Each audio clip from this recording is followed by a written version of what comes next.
Krishna dear family. सो बिना time को waste करे चलती आज करते हैं MEG 10 English studies in India के मोस्ट इम्पॉर्टेंट टॉपिक्स जो इग्नू बार बार पूछते ही है। मतलब आप इनको तो किसी भी हाल में स्किप कर ही नहीं सकते हैं। So without wasting any time let's continue with the very first topic, that is English as power, privilege, empowerment and social mobility. Before that मैं आपको दिखा देती हूँ index that we are going to do in this video. So ये 14 topics है जो हम करने वाले हैं, जिसमें जो फर्स्ट 10 है ना, अगर आप इनको भी कर लेते हो तो आप कॉन्फिडेंटली अपना पेपर लिख कर आ सकते हो, because among 7 to 9 questions you have to attempt only 5. Okay, so first, English as a power, privilege, empowerment and social mobility in India. The position of English in India has undergone a remarkable transformation. Introduced during British colonial rule as language of administration and governance, English was initially associated with power and authority. Over time, however, it evolved into a language of education, employment, social prestige and global communication. देखिए, हम जानते हैं कि English introduce किसने करी थी? British colonial ने। जब उनका कॉलोनियल रूल चल रहा था तो ब्रिटिशर्स ने क्या हो रहा है? Okay, just forgive me for this. So British colonial rule के टाइम पर इंग्लिश को इंट्रोड्यूस किया गया था, बट उस टाइम पे ये एडमिनिस्ट्रेशन एंड गवर्नेंस मेनली इसके लिए इंट्रोड्यूस की गई थी। ये शो करती थी कि पावर एंड अथॉरिटी, लेकिन टाइम के साथ साथ लोगों को इसने अडेप्ट करा, लोगों ने इसमें कम्युनिकेशन, लिटरेचर, बहुत कुछ चीज़ें होने लगी। तो टाइम के साथ साथ ये language of education, employment, social Prestige and global communication का एक मीडियम बन गया था। In contemporary India, English functions simultaneously as a language of privilege and a powerful instrument of social and economic mobility.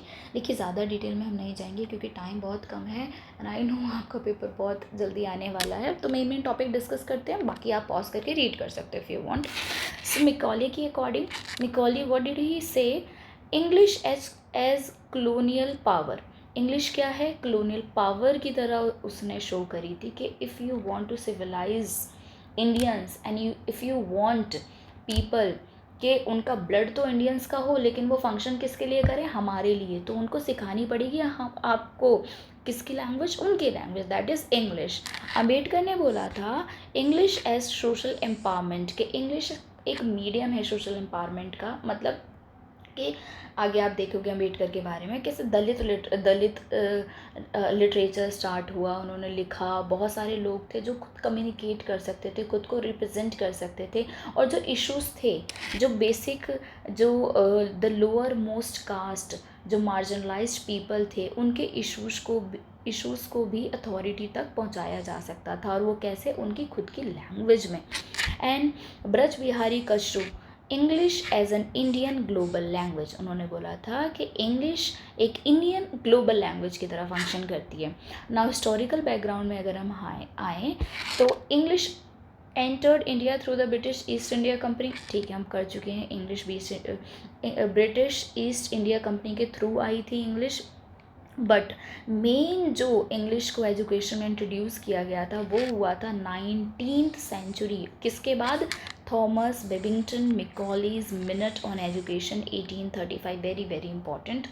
मिकॉली ने अपना मिनट दिया था, basically उसमें एक पूरे इंस्ट्रक्शंस, पूरा एक ऐसे था इंग्लिश के बारे में कि ये क्यों इम्पॉर्टेंट है, इसको क्यों इंडियंस को पढ़ाया जाना चाहिए, कैसे ये और ब्रिटिश एडमिनिस्ट्रेशन को और ज़्यादा बेटर बना सकती है। So the colonial government promoted English to create a class of Indians who would assist in administration. क्या उनका पर्पस था? कि इंडियंस की एक ऐसी क्लास बनाओ जो उनको असिस्ट कर सके और ज़्यादा हेल्प कर सके, उनके लिए वर्क कर सके, उनको सर्व कर सके। एज मैकॉले, उनके अकॉर्डिंग, ये फेमस कोट है उनका, Indian in blood and colour but English in taste, opinions, moral and intellect. Whenever you are writing your answer, you have to quote these lines. ये lines आप लिखोगे। देखिए, जब हम lines quote कर देते हैं ना तो आंसर बहुत ज़्यादा रिप्रेजेंटेटिव हो जाता है। So English as a language of power, English कैसी है? सो आप देखेंगे ये एडमिनिस्ट्रेशन में, judiciary, higher education, government employ, इन सब में सर्व करती है। Language of English provided access to influential positions and government jobs, कि जब उस टाइम पर, इवन नॉट उस टाइम पर, अगर आप कंटेम्प्रेरी टाइम पर भी देखो, अगर आपको हायर पोजीशंस चाहिए, हायर गवर्नमेंट जॉब्स चाहिए, तो इंग्लिश एसेंशियल है. So, even after independence in 1947, English retained its importance because it continued to be used in administration, higher education, science, technology, law and diplomacy. इन सब में use होती है ये after independence के बाद भी. ठीक है, अगर एज आई सेड कि अगर किसी को हायर एजुकेशन, डॉक्टरेट करना है, साइंटिस्ट बनना है, किसी भी हायर प्रोफेशन को चूज़ करना है, तो उसकी जितनी भी स्टडीज़ है सब कुछ इंग्लिश में होती है अभी भी. और उस टाइम पर तो इंट्रोड्यूस हुआ तो सोचिए उस टाइम पे कितनी ज़्यादा इंपॉर्टेंस थी इसकी. स्कॉलर रेफरेंस के अकॉर्डिंग वही जो अभी हम ये लाइन कर चुके हैं कि ये देखिए स्कॉलर रेफरेंस ना एंड में दिया हुआ है, ताकि आप जब अपना आंसर लिखो तो उसके अकॉर्डिंग इनको रेफ़र कर सको. English as language of privilege, कैसे इंग्लिश एक लैंग्वेज ऑफ प्रिविलेज थी in modern India. English often functions as a marker of social status. Modern India में भी इंग्लिश फंक्शन करती है marker of social status. Social status in the sense के society में आप खुद देखिए, कोई बहुत ही अच्छा पर्सन, बहुत एजुकेटेड हो, but if the person is not able to speak in English, आपको उसको बिल्कुल रस्टिक या अनएजुकेटेड, अनप्रिविलेज्ड कैटेगरी में डाल दिया जाता है.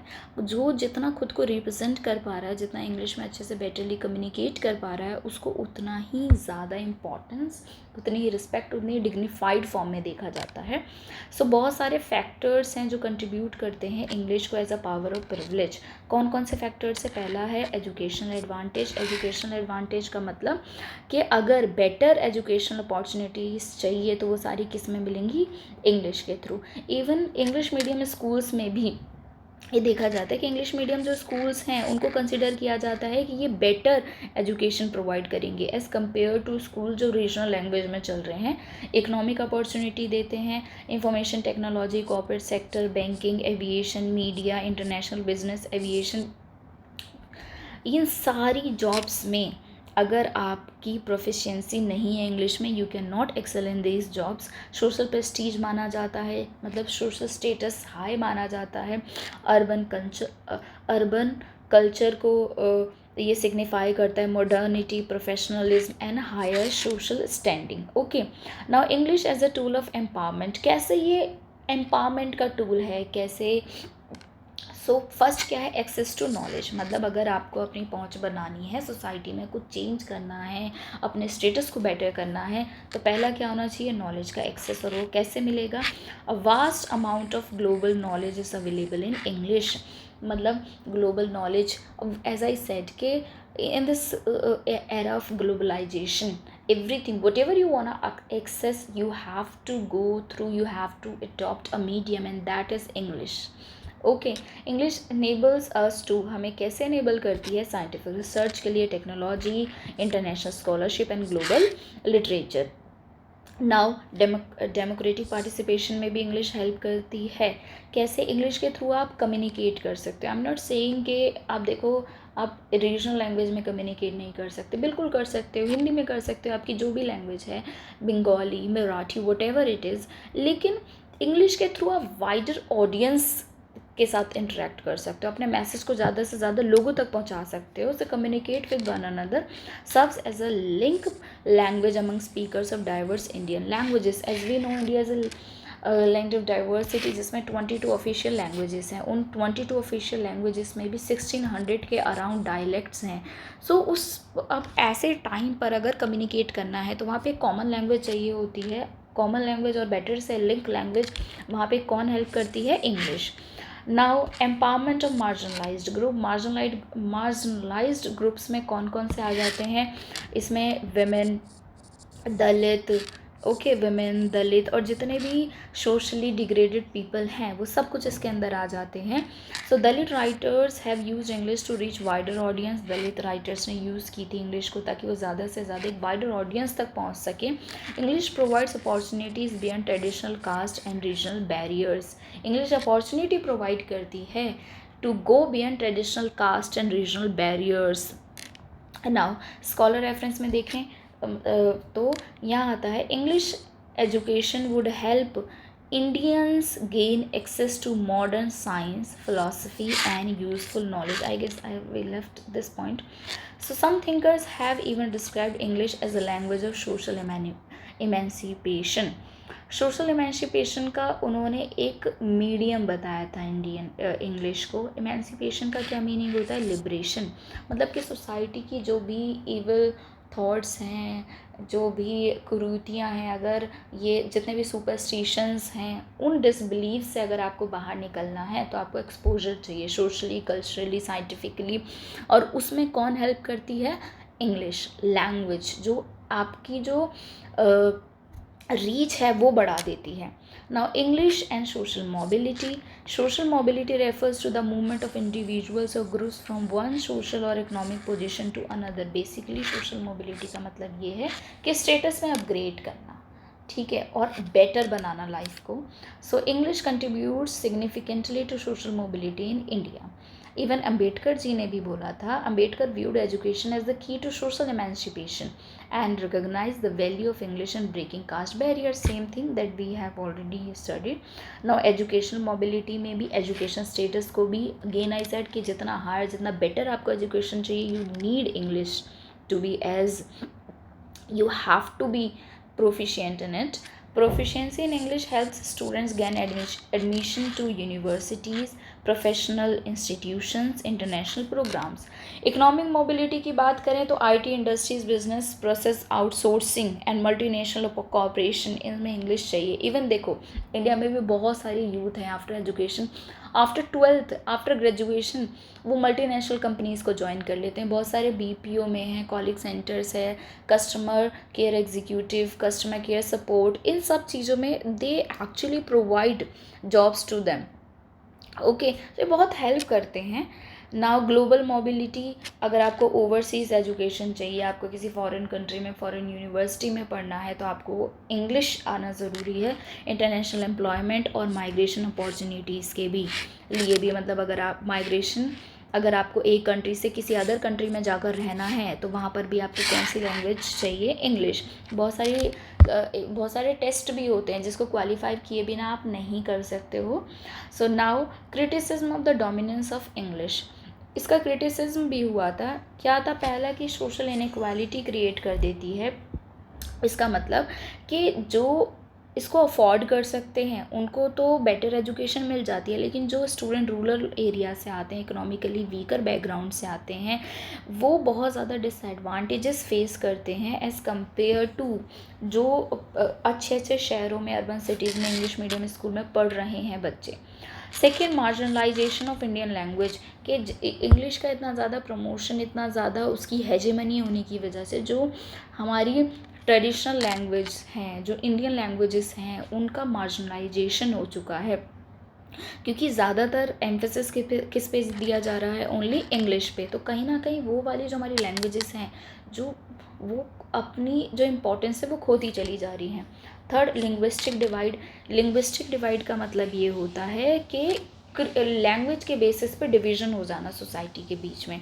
तो अर्बन एंड रूरल पॉपुलेशन के बीच में, elite and non elite group, अमीर और जो अंडर प्रिविलेज पीपल हैं और मिडिल क्लास बेटर से, उनके बीच में English medium and vernacular medium students. Vernacular meaning वही regional language. So vernacular medium students के बीच में. Now English in 21st century India.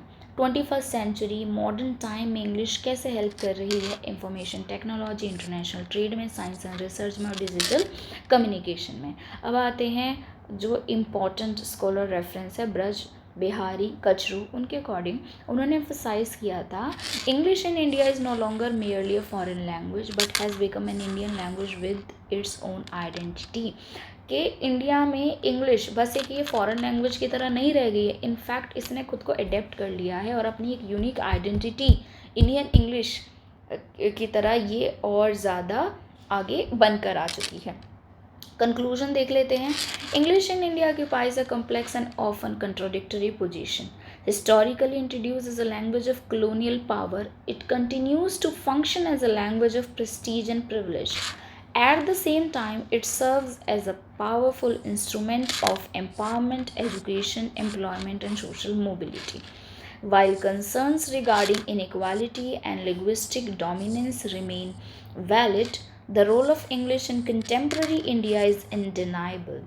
It has evolved from a colonial language into a global language that shapes opportunities and aspirations for millions of Indians. देखिए, अब ये quick revision points हैं, इसको आप pause करके देख लेना। इंग्लिश इंट्रोड्यूस हुई थी कॉलोनियल रूल के थ्रू, फिर मैकॉली का मिनट आया जिसके बाद इंग्लिश एजुकेशन को बहुत प्रमोट किया गया। पहले ये language of administration and power थी, धीरे धीरे ये symbol of privilege and status बनती चली गई। Access to education and employment, अगर आपको एजुकेशन एम्प्लॉयमेंट अपॉर्चुनिटीज़ चाहिए, बेटर अपॉर्चुनिटीज़, तो इंग्लिश को पढ़ना, इंग्लिश आना बहुत इंपॉर्टेंट है। तो दैट्स वाई इसको हम बोलते हैं टूल ऑफ एम्पावरमेंट और मार्जिनलाइज्ड ग्रुप। वो अपने थॉट्स को, अपने इश्यूज़ को, सब कुछ एक्सप्रेस कर सकते हैं और एक वाइडर ऑडियंस से जाकर जुड़ सकते हैं। Promote social economic and global mobility, social economic global mobility को प्रमोट करता है, स्टेटस को अपग्रेड करता है, ज़्यादा लोगों से रीच बढ़ाता है। You can communicate with number of people through this language. Criticism क्या था कि इनइक्वालिटी और मार्जिनलाइजेशन इनइक्वालिटी क्रिएट करता है और इंडियन लैंग्वेज का मार्जिनलाइजेशन कर देती है। इम्पॉर्टेंट, बट ये इम्पॉर्टेंट है ग्लोबलाइजेशन में, नॉलेज में एंड इकोनॉमी में। इसीलिए इंग्लिश को आज के टाइम पे कैसे देखा जाता है, power plus privilege plus opportunity and mobility. So first अब हमारा टॉपिक ओवर हो चुका है। Now let's move to the second topic, that is the emergence of English writings by Indians. So let's read the introduction first. So in the introduction, the emergence of English writings by Indians was one of the most significant developments in the history of Indian literature. Although English was introduced by the British for administrative and educational purposes, Indians gradually adopted it as a medium of literary expressions. By the 19th century, a number of Indian writers began using English to express their ideas, experiences, and aspirations. The rise of Indian English writing was closely connected with colonial education, social reforms, movements, the spread of print culture, increasing interaction between Indian and Western intellectual traditions. सो देखिए, English को initially introduce कैसे किया गया था, एक medium था administrative and educational purposes के लिए, लेकिन धीरे धीरे जो इंडियन राइटर्स थे उन्होंने इसको मीडियम ऑफ लिटरेरी एक्सप्रेशन के through medium of literary expression के फॉर्म में इसको अडॉप्ट करना स्टार्ट करा। उन्होंने इसको यूज़ करना स्टार्ट किया कैसे, through Indian English writing was closely connected with colonial education, social reform movement। जब इंडियन इंग्लिश राइटिंग स्टार्ट हुई तो उसके थ्रू वो क्या क्या दिखाते थे अपने राइटिंग्स के थ्रू, कि कैसे colonial education, social reforms movement and spread of print culture किस तरीके से सोसाइटी को पूरा चेंज करा, मोबिलाइज करा और कैसे वाइडर चीज़ों तक पहुंचा जा सकता है, इंक्रीजिंग, और इसके through he increasing attraction between Indians and western intellectual traditions. So English के थ्रू उनका interaction Indian and western intellectual tradition से भी और ज़्यादा बढ़ गया था। हिस्टोरिकल बैकग्राउंड में देखें तो before 19th century literary expression in India was primarily carried out in classical and regional languages such as Sanskrit, Persian, Bengali, Tamil, Marathi and Urdu. यानी 19th century से पहले जो लिटरेरी एक्सप्रेशंस थे, जितना भी literary work, literature, stories, novels, poems, drama, acts, everything वो किस में लिखा जाता था, रीजनल लैंग्वेजेस में, जिसमें मेजर रीजनल लैंग्वेज कौन सी थी, संस्कृत, पर्शियन, बंगाली, तमिल, मराठी एंड उर्दू। लेकिन इंग्लिश एजुकेशन जैसे इंट्रोड्यूस करी ब्रिटिशर्स ने, उसके बाद इंडियंस ने, जितने भी इंटेलेक्चुअल इंडियंस थे, उन्होंने इसको सीखा और इसको एज अ न्यू अपॉर्चुनिटी देखा। किस चीज़ की opportunity, to access western culture, science, philosophy and political thought. Then एक institute, the Hindu college 1817 Calcutta में एस्टेब्लिश हुआ था। ये किसके बेसिस पर था, जो मैकॉली का मिनट था 1835, उसके बेसिस पर इसको एस्टेब्लिश किया गया था, इसको इम्प्लीमेंट, ताकि जो उसकी जितनी भी उसमें उसने गाइडलाइंस दे रखी थी, सब कुछ इसमें इम्प्लीमेंट किया जा सके नाउ, और इंग्लिश एजुकेशन को एक्सेलरेट किया जा सके और new English educated Indian middle, और इसकी वजह से एक new English educated Indian middle class emerge होकर आई, जो देखो जो उन इंडियंस की तरह नहीं थी, those who were not familiar with the English language, और ना ही बिल्कुल उनकी तरह थी जो आई कैन से इंग्लिसिस्ट और द वाइट पीपल। ये मिडिल क्लास क्यों कहा गया था इनको? Because they were very sophisticated, very educated, जो एक लिंक की तरह काम कर रहे थे, इंडियन जो core Indian localised people and these Britishers, or we can say colonial people. Now factors leading to the emergence of Indian English writing, क्या क्या factors थे जो जिसकी वजह से Indian English writing बहुत ज़्यादा बड़ी emerge हुई? तो first introduction of English education obviously, second social reform movement में राजा राम मोहन रॉय, ईश्वर चंद विद्यासागर, इनका नेम हम भूल ही नहीं सकते हैं. So English became an effective medium for discussing social issues such as sati, widow, remarriage, women's education, religious reform. English एक बहुत इफेक्टिव मीडियम बन गई थी जिसमें सोशल इशूज जैसे sati, widow, remarriage, women's education, religious reform, इनको डिस्कस किया जा सकता था और ब्रिटिशर्स के सामने इन चीज़ों को भी दिखाया जा सकता था. इसीलिए अगर आपने पढ़ा होगा तो इनके रिफॉर्म्स के बाद बहुत सारी चीज़ें अच्छे काम भी करे थे ब्रिटिशर्स ने. तो उन्होंने ये बहुत सारे विडो मैरिज को इम्प्लीमेंट किया, सती इनको अबॉलिश किया, और बहुत सारी सोशल एविल्स जैसे चाइल्ड मैरिज, इसको काफ़ी चीज़ों को अबॉलिश किया था. तो मतलब बहुत कुछ इम्प्रूव भी किया था, बट वो कर कैसे पाते जब तक हम इन चीज़ों को उन तक एक्सप्रेस कर पाते, उनको दिखा पाते. So English helped in that. Rise of print culture के राइज की वजह से भी बहुत ज़्यादा इमर्ज हुई थी, क्योंकि देखो जब प्रिंट कल्चर का राइज हुआ तो चीज़ें प्रिंट की जाने लगी और ईजीली इंडियंस तक भी बहुत चीप प्राइस में पहुंच गई थी. आई कैन से कि बहुत अफोर्डेबल हो गया था, और जब चीज़ें अफोर्डेबल हो जाती हैं तो ज़्यादा से ज़्यादा लोगों तक एक्सेस हो पाता है उसका ज़्यादा बड़ा. और जब western culture, not only western, eastern, सारी लिटरेचर को, उनके ट्रेडिशंस को पढ़ा समझा, तो देखा कि कैसे हमारी सोसाइटी और उनकी सोसाइटी अलग है, कितनी चीज़ें अच्छी हैं, कितनी बुरी है, एक कंपैरिजन क्रिएट होने लग गया. सो newspaper, journal, printing press facilitated the publication and circulation of English writing. Newspaper and magazines provided a platform for educated Indians. Newspaper और मैगजीन्स ने एक प्लेटफॉर्म प्रोवाइड कर दिया था एजुकेटेड इंडियंस को, ताकि वो अपने ओपिनियंस को एक्सप्रेस कर सकें, और ओपिनियंस किस किस के बारे में? Social, political and cultural matters पर. Fourth point, exposure to western ideas. देखो जब इंग्लिश एजुकेशन इंट्रोड्यूस की गई इंडियंस के सामने, तो it also brought to the focus on some important ideas that were liberty, equality, nationalism, democracy and rationalism.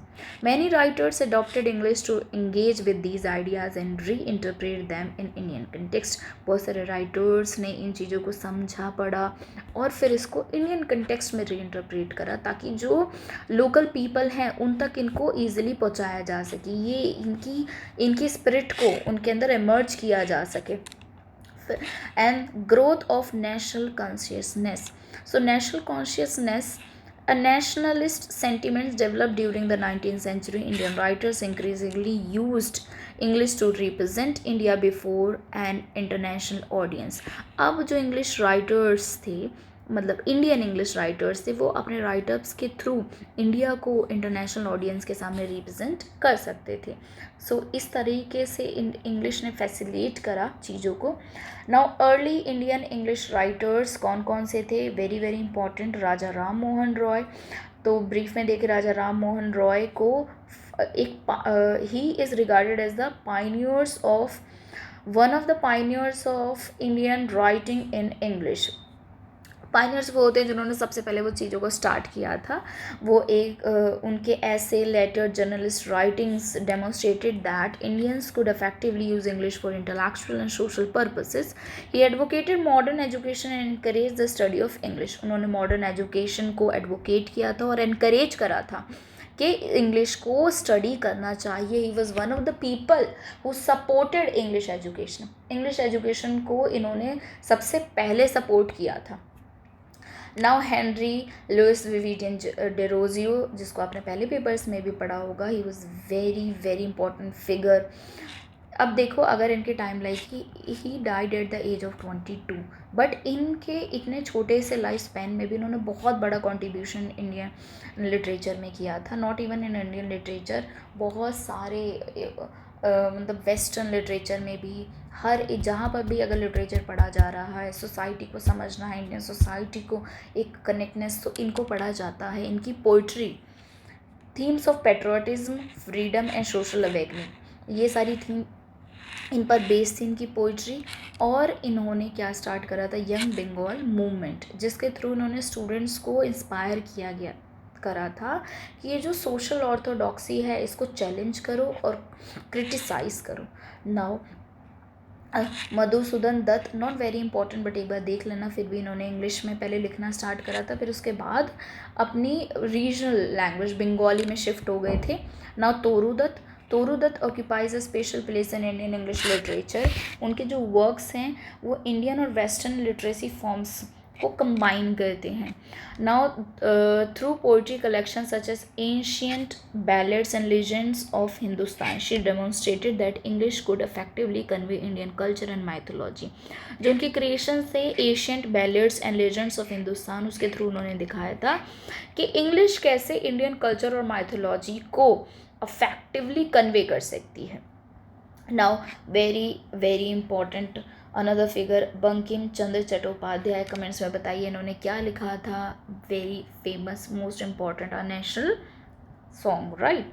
So Bankim's novel Rajmohan's wife, इनकी जो novel थी राजमोहन वाइफ, उसको first Indian novel written in English consider किया जाता है. इंग्लिश में लिखी गई पहली इंडियन नॉवल थी राजमोहन्स वाइफ. किसने लिखी थी, बंकिम चंद्र चट्टोपाध्याय. नाउ सिग्निफिकेंस क्या था इंडियन इंग्लिश राइटिंग का, तो पहला, it enabled Indians to participate in global literary discourse. Global literary discourse यानी जो भी लिटरेरी कैनन था, जिसमें जितने भी स्कॉलर्स राइटर्स को इंक्लूड किया जाता है, उसमें इंडियंस भी अब इंक्लूड होने लग गए थे. It created a new literary tradition distinct from British literature. एक न्यू लिटरेरी ट्रेडिशन क्रिएट करने में हेल्प करा जो ब्रिटिश लिटरेचर से डिफरेंट था. It provided a medium for expressing Indian experiences and identities. It help introduce Indian culture and society to international readers, and it laid the foundation for later writers such as Mulk Raj Anand, R.K. Narayan, Raja Rao, Salman Rushdie and Amitabh Ghosh. चलिए अब conclusion पे आ जाते हैं. The emergence of English writing by Indians was the result of several historical and cultural development including English education, social reform movement. कि English writing का जो emerge हुआ था वो उसके बिहाइंड बहुत सारे फैक्टर्स थे. कौन कौन से, जिसमें इंग्लिश एजुकेशन सबसे मेन फैक्टर था, जो मैकॉली की मिनट के बाद इंट्रोड्यूस किया गया था. सोशल रिफॉर्म मूवमेंट से प्रिंट कल्चर था और नेशनल कॉन्शियसनेस थी. उसके बाद जो अर्ली राइटर्स थे कौन कौन थे, राजा राम मोहन रॉय, डेरोजियो और मधुसूदन दत्त, तोरू दत्त, बंकिम चंद्र चट्टोपाध्याय. इनका जो वर्क था, इन्होंने एक बहुत इंपॉर्टेंट रोल प्ले करा इस ट्रेडिशन को एस्टेब्लिश करने में. Their efforts laid the foundation of Indian English literature which has since become one of the most vibrant and internationally recognised literary tradition in the world. Important scholars की बात करें, and में add किए गए हैं. आप इसमें से ये फर्स्ट वाला कर लेना, वेरी इंपॉर्टेंट और ईजी भी है. इन्होंने बोला था, इन्होंने इंडियन इंग्लिश लिटरेचर को बोला था one of the voices in which India speaks. मतलब इंग्लिश को एक अदर लैंग्वेज ना बताकर इंडिया की ही एक लैंग्वेज बताते हुए कहा था कि वन ऑफ द वो वॉइसेस हैं, वो लैंग्वेजेस में इंडिया स्पीक करती है. Now the third, canon formation. देखिए कैनन का मीनिंग क्या होता है, पहले इसको देख लेते हैं. So, canon refers to a body of literary works which are considered important, valuable and worthy of study by a society or academic institution. Canon literary works की देखिए उस बॉडी को कहा जाता है बेसिकली के अंदर जितने भी इम्पॉर्टेंट लिटरेरी वर्क्स हैं जो सोशली इम्पॉर्टेंट हैं, जो वर्दी हैं, जो एकेडमिक इंस्टीट्यूशंस में पढ़ाए जाते हैं, एकेडमिकली सोशली जिनको इम्पॉर्टेंट माना जाता है, हिस्टोरिकली बहुत ग्रेट वर्क्स हैं, उन सबको जब आप एक साथ कंसिडर करोगे तो वो क्या बन जाएगा, कैनन। ऐसा नहीं था देखिए उसके अंदर कुछ भी इंक्लूड कर दिया जाए। स्टार्टिंग में जब लिटरेरी कैनन क्रिएट किया गया था और जब ये टर्म इंट्रोड्यूस की गई जिसके अंदर जितने भी इम्पोर्टेंट वर्क्स को एक साथ कहा जाने लगा, रखा जाने लगा, तो स्टार्टिंग में वेस्टर्न ही क्रिएशंस इसके अंदर थी, इंडियंस का कहीं पे भी कुछ भी नहीं था। सो वो हम आगे देखेंगे कैसे डीकैननाइजेशन और चैलेंज हुआ इसको, exploring the canon but starting with the canon formation. So ये रेफर करता है body of literary work that are considered important. Literary work की वो बॉडी जिसको इम्पॉर्टेंट कंसिडर किया जाता है, वैल्यूएबल और worthy of study by society and academic institution. Canon formation is the process through which certain text and authors are selected. ये वो process होता है कैनन फॉर्मेशन जिसमें सर्टेन टेक्स्ट को और ऑथर्स को सेलेक्ट किया जाता है, प्रिजर्व किया जाता है, टॉट किया जाता है और सेलिब्रेट यानी बहुत ज़्यादा वाइड वे में पढ़ा जाता है, वाइल अदर्स आर एक्सक्लूडेड और अदर्स को एक्सक्लूड किया जाता है। एज आई सेड अर्लियर कि हर किसी राइटर हर किसी वर्क को इंक्लूड नहीं करते हैं। जो हिस्टोरिकली सोशली एकेडमिकली बहुत ज़्यादा सिग्निफिकेंट क्रिएशंस हैं और ऑथर्स हैं उनको इसमें इंक्लूड किया जाता है। Okay, so the literary canon is not fixed और यूनिवर्सल। ये कोई फिक्स्ड नहीं है, यूनिवर्सल नहीं है, टाइम के साथ इवॉल्व होता रहता है, चेंज होता रहता है, वर्क्स एक्सक्लूड एंड इंक्लूड होते रहते हैं। It is shaped by historical, cultural, political and ideological forces. ये किससे ड्राइव होता है, historical, cultural, political, ideological forces. In the context of English studies in India, understanding canon formation is very very important because it reveals how literature and power are interconnected. ये reveal करता है कि कैसे literature और power interconnected है। Now meaning of the canon, canon की meaning, canon का literal meaning होता है रूल और स्टैंडर्ड, बट लिटरेचर में इसका मीनिंग है collection of text regarded as classics और मास्टरपीस, यानी वो टेक्स्ट जिनको क्लासिक्स या मास्टरपीस रिगार्ड किया जाता है उसका कलेक्शन कहलाता है कैनन। ओके, नाउ एग्जाम्पल्स हैं कुछ जिसमें English literature include works by Shakespeare, Milton, Wordsworth, Jane Austen, Charles Dicken. ये तो वो नेम है जो आप भूल ही नहीं सकते हो, ठीक है। Now factors responsible for canon formation, क्या क्या फैक्टर्स हैं। पहला है लिटरेरी मेरिट होना चाहिए, मतलब जो वर्क है वो ओरिजिनल होना चाहिए, क्रिएटिव, कॉम्प्लेक्स एंड इंडोरिंग, मतलब अपीलिंग होना चाहिए।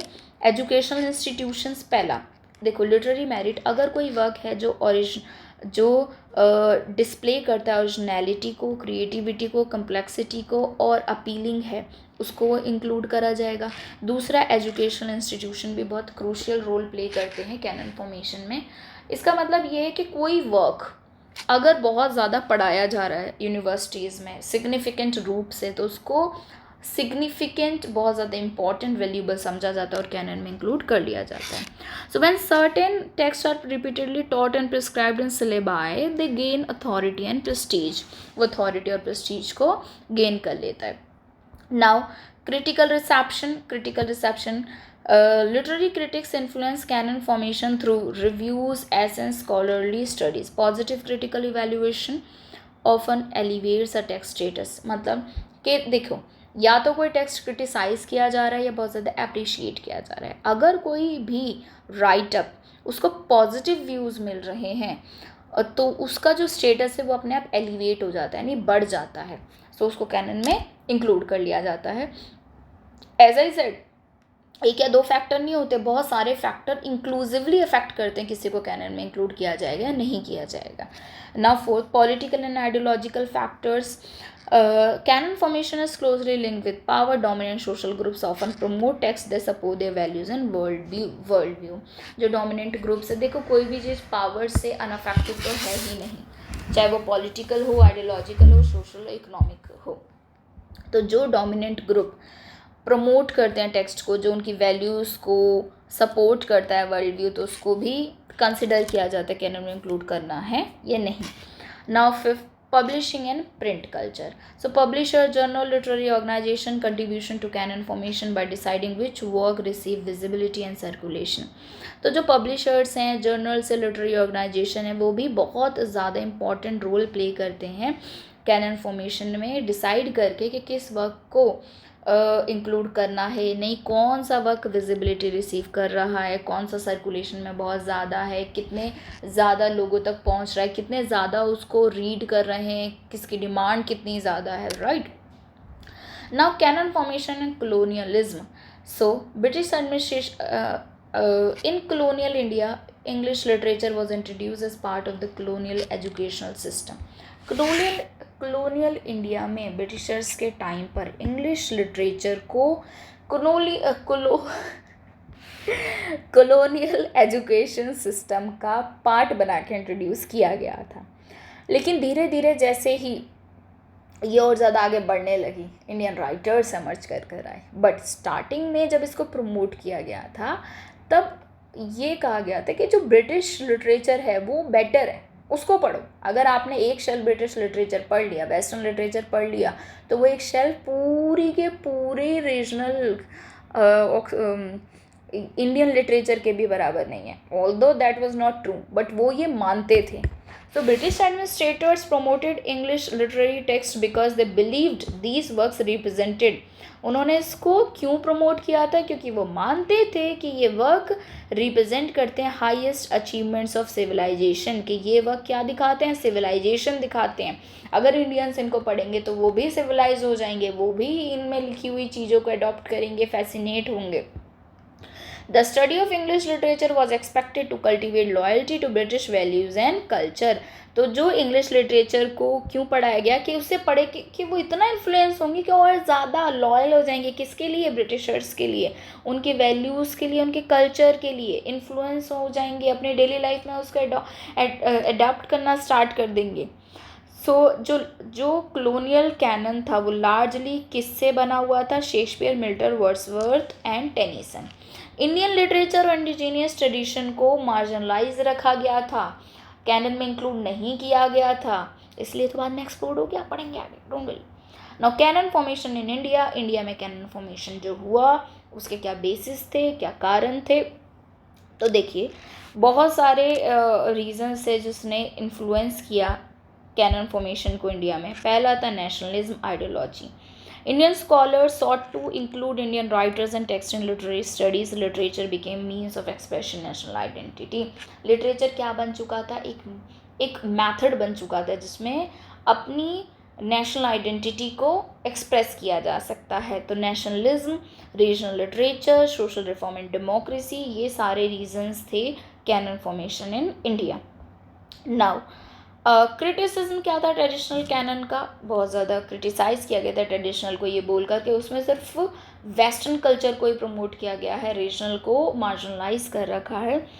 Many scholars argue that traditional canons are not neutral, कि वो न्यूट्रल नहीं है भाई. उसमें एक कल्चर को तो बहुत ज़्यादा सिविलाइज दिखाया गया है, और एक कल्चर को आप दिखा रहे हो कि वो डिग्रेडेड है. So instead they often neglected the interest of dominant group, reflected the interest of dominant group. कि जो कैनन है वो न्यूट्रल नहीं है, डोमिनेंट ग्रुप के इंटरेस्ट को रिफ्लेक्ट करता है, उन्हीं को बहुत ज़्यादा भाई अच्छा दिखाया गया है. लेकिन जो इम्पोर्टेंट चीज़ें हैं, इम्पोर्टेंट राइटर्स हैं, उनको जैसे वुमेन राइटर, दलित राइटर, ट्राइबल राइटर, माइनॉरिटी, इनको क्या करा हुआ है? एक्सक्लूड किया गया है. तो मेनली इंग्लिश और बेटर से मेल राइटर्स को तो वो इंक्लूड कर रहा है, लेकिन विमेन, दलित, ट्राइबल, माइनॉरिटी और कॉलोनाइज्ड पीपल्स, बेसिकली इंडियंस और जितने भी कॉलोनाइज्ड पीपल थे उनको एक्सक्लूड कर रहा था. इम्पॉर्टेंस क्या थी कैनन फॉर्मेशन की? तो पहली कि इसकी क्रिटिसिज्म तो हुआ, लेकिन फिर भी ये क्यों इम्पॉर्टेंट था?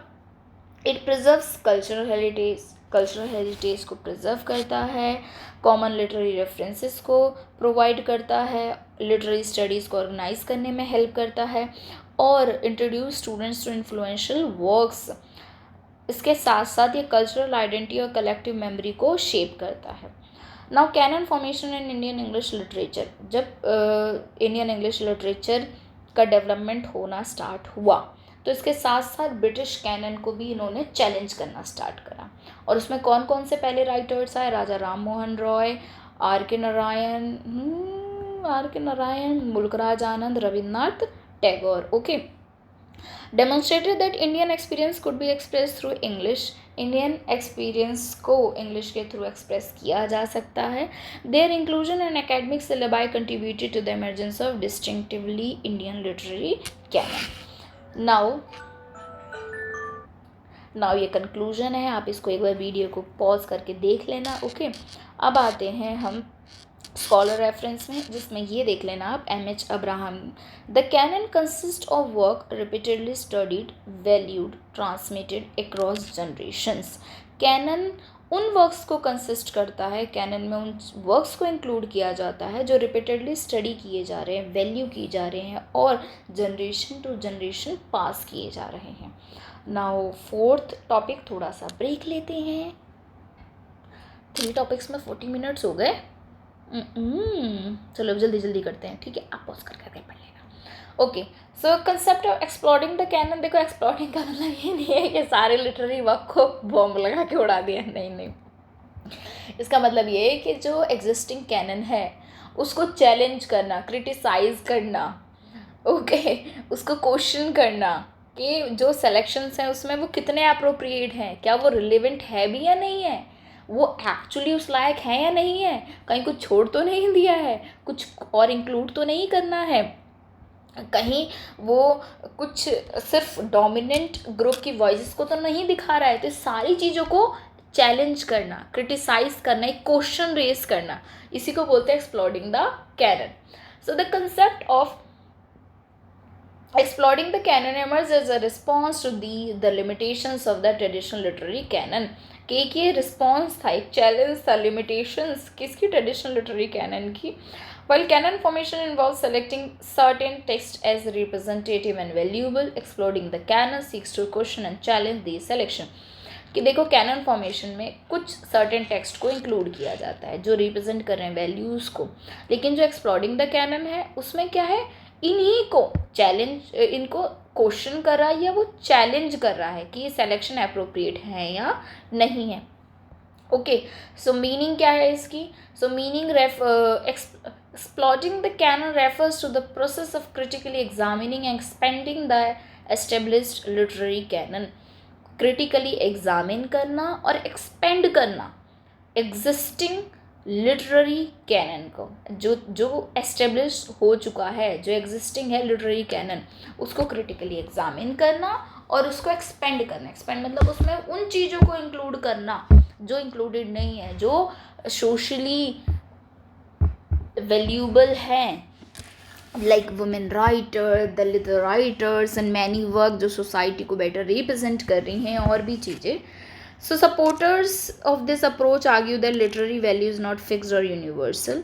What is considered great literature often depends on historical circumstances, institutional decision, power, relations।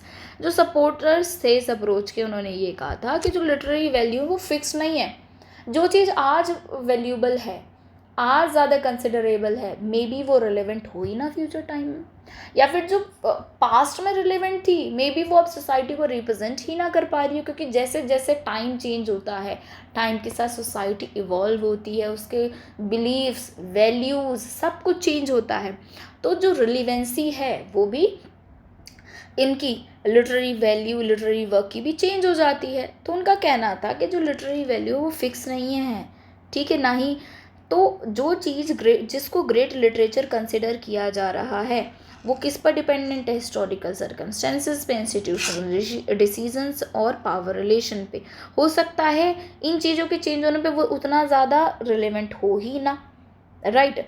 अब जैसे द हार्ट ऑफ डार्कनेस था कॉनराड का, अब जब वो पब्लिश हुआ, वो उन्होंने 1899 में इसको पब्लिश किया था, तब इसको इतना ज़्यादा फेमस हुआ, इतना ज़्यादा रिप्रेजेंटेटिव, ये कैसे क्रिटिसाइज़ कर रहा है इम्पीरियलिज्म को, बहुत फेमस हुआ, इंक्लूड हुआ। बाद में चिन्हुआ अचेबे ने 18 अराउंड लाइक आफ्टर 75 ईयर्स, 75 के टाइम पर उन्होंने इसको क्रिटिसाइज़ किया कि ये तो डार्कनेस सिर्फ कॉलोनियल पावर की नहीं दिखा रहा है, इसने तो पूरे अफ्रीका को ही डिग्रेडेड दिखा दिया है। तो देखिए, जो चीज़ें आज रिलेवेंट है हो सकता है आगे जाकर वो चैलेंज हो जाए। So the canon should be continuously revise to include, इसीलिए कैनन को बार बार कॉन्टीन्यूसली रिवाइज किया जाना चाहिए ताकि उसमें नेग्लेक्टेड और मार्जिनलाइज्ड वॉइसेस को इंक्लूड किया जा सके। Now why was the canon challenge को कैनन को कैसे चैलेंज किया गया? एक्सक्लूजन ऑफ मार्जिनलाइज वॉइसेस, पहला कि मार्जिनलाइज वॉइसेस एक्सक्लूडेड थी। न्यू क्रिटिकल अप्रोच राइज हुआ जिसमें feminist, post colonial, Marxist, Dalit और कल्चरल स्टडीज आई। Democratic ideals, society emphasise equality and representation, तो ये डेमोक्रेटिक आइडियल्स इमर्ज होकर आने लगे। इस अब exploring the canon in Indian context, Indian context में देखें तो जो स्कॉलर्स थे उन्होंने डिमांड करना स्टार्ट करा कि इंग्लिश इंडियन लिटरेचर को भी इसमें इंक्लूड करो, इंडियन इंग्लिश लिटरेचर को इसमें इंक्लूड करो। रीजनल लिटरेचर का जो ट्रांसलेशन है ट्रांसलेट करके इंक्लूड करिए। आप खुद देखिए, आपका एक पेपर भी होगा अगर उन्होंने उस कोड को लिया हुआ है, translation in English MEG 7 if I am not wrong. Dalit literature, tribal literature, women's writing and minority voices को भी इसमें इंक्लूड किया जाना चाहिए। Dalit literature in the canon, one of the most significant developments in India has been the inclusion of Dalit literature. देखिए, जो Indian context में था उसमें सबसे ज़्यादा सिग्निफिकेंट क्या रोल प्ले किया था कि दलित लिटरेचर को कैनन में इंक्लूड करना। तो क्यों किया गया था? क्योंकि दलित राइटर्स ब्रॉट अटेंशन टू, किस चीज़ पर उन्होंने अटेंशन ब्रिंग किया था इंडियंस का एंड अदर पीपल का? Caste oppression, social exclusion, inequality, resistance and self respect की तरफ। Feminist intervention, now women writers were often underrepresented in traditional canon में उनको अंडर रिप्रेजेंट किया गया था। सो जो फेमिनिस्ट स्कॉलर्स से उन्होंने आर्ग्यू किया था कि लिटरेरी हिस्ट्री ने बहुत सारे विमेन ऑथर्स को इग्नोर किया है। As a result in women works by women began receiving greater academic recognition, their inclusion expanded the understanding of literature and society. उनके इंक्लूजन ने सोसाइटी को, लिटरेचर को समझने में और एक न्यू वे दे दिया। Now post colonial perspective, so post colonial critics question the dominance of European literary traditions in foreign colonies.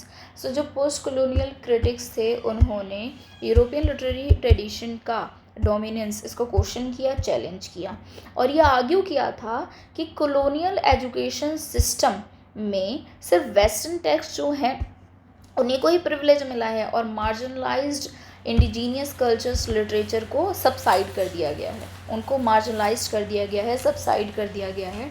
This led to the increase attention to Indian literary tradition, anti colonial writing, regional culture, indigenous knowledge system.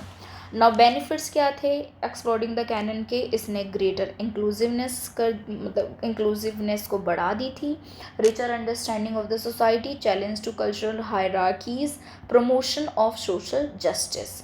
Criticism क्या था? Criticism उन्होंने ये argue किया था कि cannon को अगर आपने उस कैनन के अंदर ऐसी आप इंक्लूजन करते रहे तो वो क्या हो जाएगा, वीक हो जाएगा। बट क्रिटिसिज्म से ज़्यादा सपोर्ट हुआ था जिसमें ये कहा था कि supporters maintain the goal is to not abandon quality but to recognise excellence in wider range of literary tradition. Critics, जितने भी क्रिटिक्स थे उन्होंने कहा था वीक हो जाएगा और जो उसकी क्वालिटी है वो बहुत वायलेट होगी, वो हैम्पर हो जाएगी। सपोर्टर्स ने बोला था नहीं, क्वालिटी हैम्पर नहीं करनी है, इसमें इनइक्वालिटी जो क्रिएट हो रखी है सोसाइटी में ये एग्जिस्टिंग कैनन के थ्रू, उसको अबॉलिश करना है।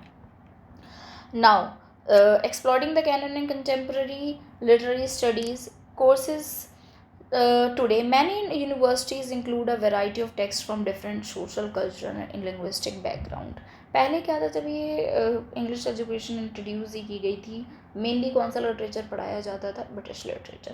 लेकिन आज टाइम पे आप इंग्लिश ऑनर्स का भी कोर्स करो, कुछ भी करो, उसके अंदर जो टेक्स्ट हैं वो डिफरेंट सोशल कल्चर और लिंग्विस्टिक बैकग्राउंड से ट्रांसलेट होकर और एज इट इज़ पढ़ाए जाते हैं. So courses increasingly feature Dalit writing, women's literature, post-colonial text, regional literatures and minority narratives. Conclusion आप पढ़ लेना कि it challenges the dominance of traditional literary canons and seeks to incorporate the voices of marginalized communities, women, Dalit and colonized people. Now अब आते हैं decolonizing the mind.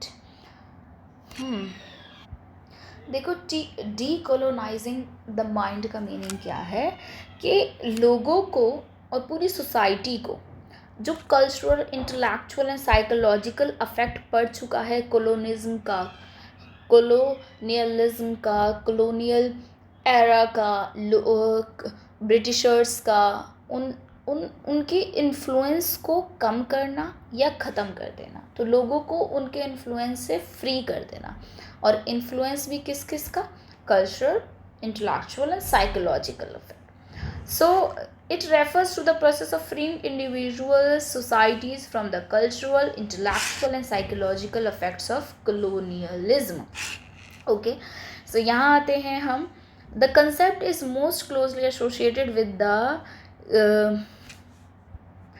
सो देखिए, यूगी wa Thiong'o's, whose book Decolonizing the Mind 1986, very very important. तो ये जो concept है ये मेनली कहाँ से बहुत ज़्यादा ये प्रमोट हुआ और ये कैसे किससे एसोसिएटेड है?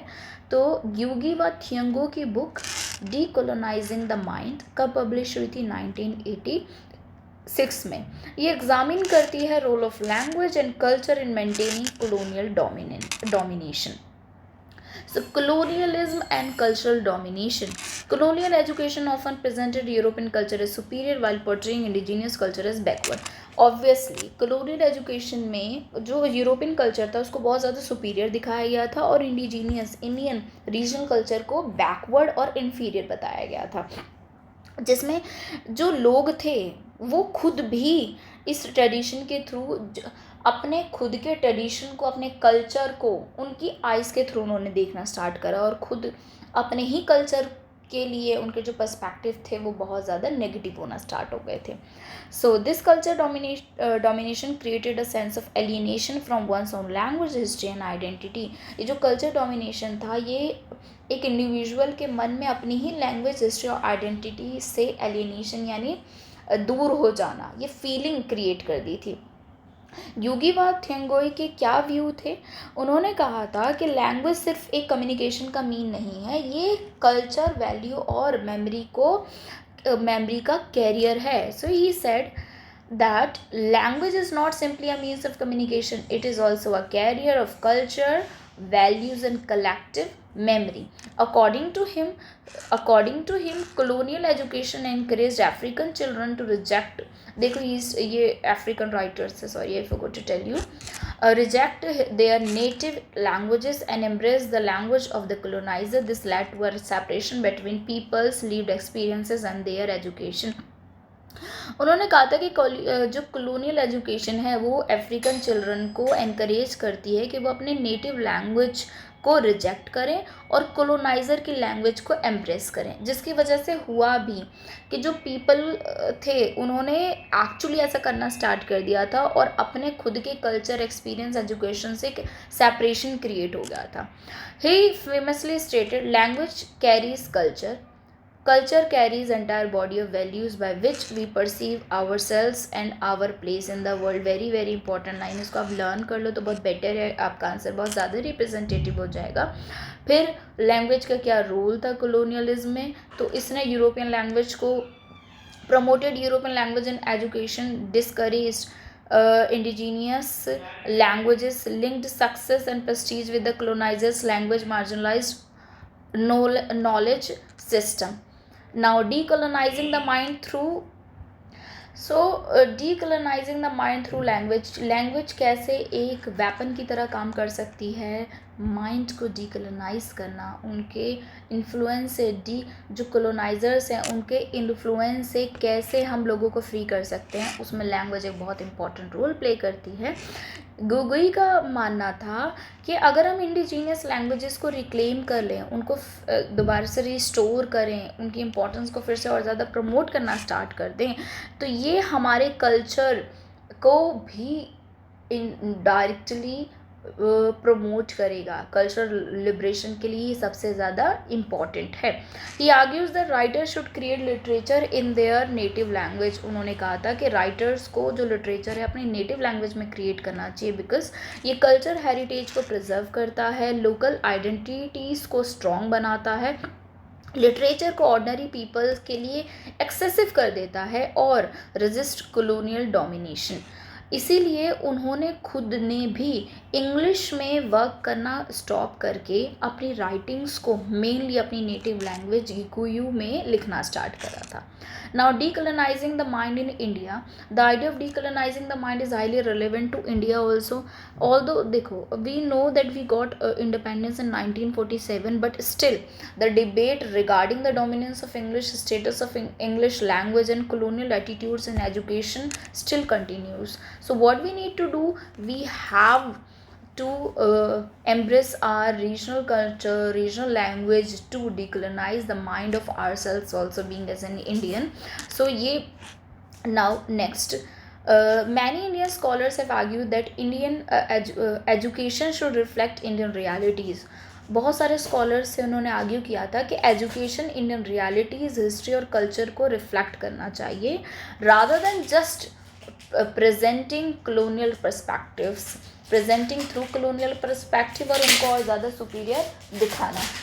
सो ये किया कैसे जा सकता है, इसका मेथड था inclusion of regional literature, Dalit writing, tribal narratives, Indian intellectual traditions.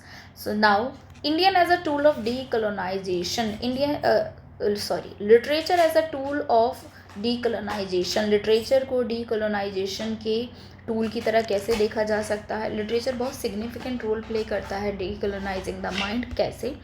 Writers from formerly colonised society seek to recover suppressed histories, reclaim cultural traditions, represent indigenous experiences and resist colonial narratives. Now challenge in decolonizing the mind, इसमें क्या क्या challenge आए थे। ये process बहुत ज़्यादा simple नहीं है, this is very tough process, जिसमें पहला क्या था, continued importance of English. Now we can also see in after getting the liberation from the Britishers in all around the world, people are still influenced by English as their language, English as a language of communication. So English की जो importance है वो अभी भी continue है, क्योंकि ये एक global language बन चुकी है. And the other factor is globalization and last internal diversity. Internal diversity का मतलब ये है कि like if we see in India also within the territory of India around 22 languages in many dialects are being spoken. So लोग अलग अलग languages से, अलग अलग कल्चर से अगर एक दूसरे के साथ कम्युनिकेट करना चाहते हैं तो इंग्लिश एक लिंक की तरह काम करती है. सो इंटरनल डाइवर्सिटी के टाइम पर अगर कोई कुछ लिंक कर रहा है, कोई ब्रिज का काम कर रहा है, तो वो क्या कर रही है, English as a language. And so countries like India contain numerous languages and cultures, making the question of cultural representation complex. जो इंडिया है वो खुद बहुत सारे कल्चर्स को रिप्रेजेंट करता है, बहुत लैंग्वेज को रिप्रेजेंट करता है, जिसमें एक कल्चर को रिप्रेजेंट कर पाना, ओनली सिंगल कल्चर, वो बहुत ज़्यादा कॉम्प्लेक्स हो जाता है. आप भी जानते हो कि हिंदी और साउथ और डिफरेंट लैंग्वेज का ये टसल चलता ही रहता है. Now conclusion, you can read the famous line of Gyugi wa Thingoi's, language carries culture and culture carries the entire body of values by which we come to perceive ourselves and our place in the world. So now we have covered the most important topics, most important 5 topics of MEG 10. Now we'll do the rest in the next video. Thank you. Bye bye.